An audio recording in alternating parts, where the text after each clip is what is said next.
What's going on, everyone? It's your boy Dungeon coming at you with another Fell Seal Arbiter's Mark tips and tactics video.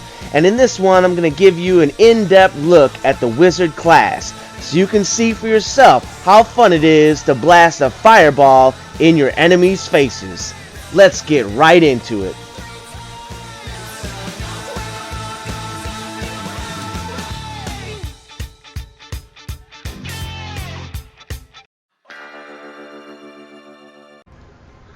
So you've went ahead and chosen to be a wizard, the Elemental Master class.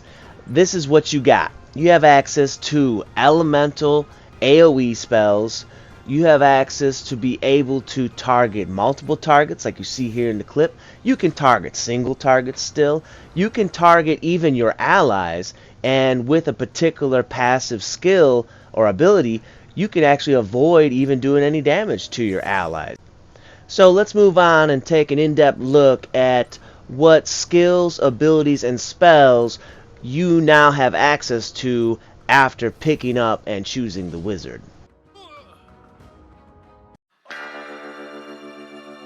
So here's the list of abilities that you get access to for the wizard class. You have, like I said before, you start out with your AoE elemental spells, and those cost 8 magic points. You have a tier 2 elemental spell, 4 different elements of course, and those are 14 magic points in cost.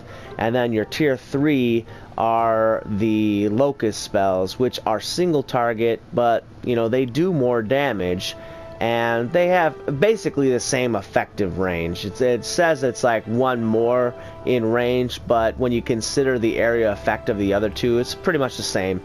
But you know, these ones do the most damage with 2 times your mind. This does 1.5 times, and this does 1 times. So really good spells. Obviously you want to keep an eye on what type of vulnerabilities and resistances that your enemies have, so that you can maximize your damage.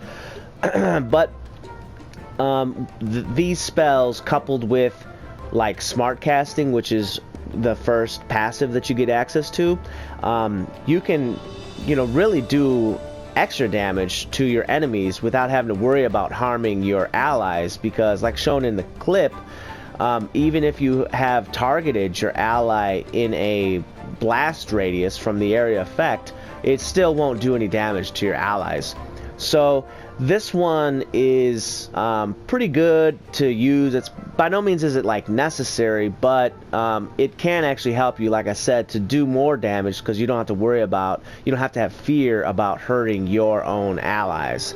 As a reaction ability, you've got counter magic, which is basically like counterattack, except for you're countering a spell with a spell of your own. And it's not like you get to choose a spell or anything like that. It's just an untyped magic damage spell that has a damage profile based off of your mind statistic. So it's still pretty good, I think. Certainly early game, it's useful, absolutely useful. And the last thing I want to cover is Boon, which basically will guarantee you get a critical hit on the next action after you have killed an enemy. So if your wizard is like a dedicated damage dealer, this could be pretty good to have. And you know, being that there's not like a ton of super duper awesome casting passives, you know, you might load this up into your casting classes as you make your playthrough. But by no means would I say this is like, you know, my go-to or anything like that. It's just pretty good. It's average. I'd probably say it's average. Aside from that, the leveling that it has is, for a caster, it's pretty darn good. You'll have increased of magic points and mind and stuff, which at a pretty good rate. But as far as the downsides on this, and I'll put the tear sheet up so that you can see what type of weapons and stuff and armor that they can use. But the downside is that this class doesn't have any like buffs. It doesn't have anything that you can do when you have a round that you're not close enough to any enemies to cast an attack spell on them. So that's probably the only downside about this class. Otherwise, it's a pretty good class. Alright you guys, that concludes this episode of Fell Seal Arbiter's Mark Tips and Tactics video, where I gave you an in-depth look at the Wizard class. If you had fun, if you learned something, if you enjoyed watching this, hit that like button, share the video, subscribe to the channel, press that bell icon so you don't miss another video, and as always, thanks, stay cool, and bye everyone.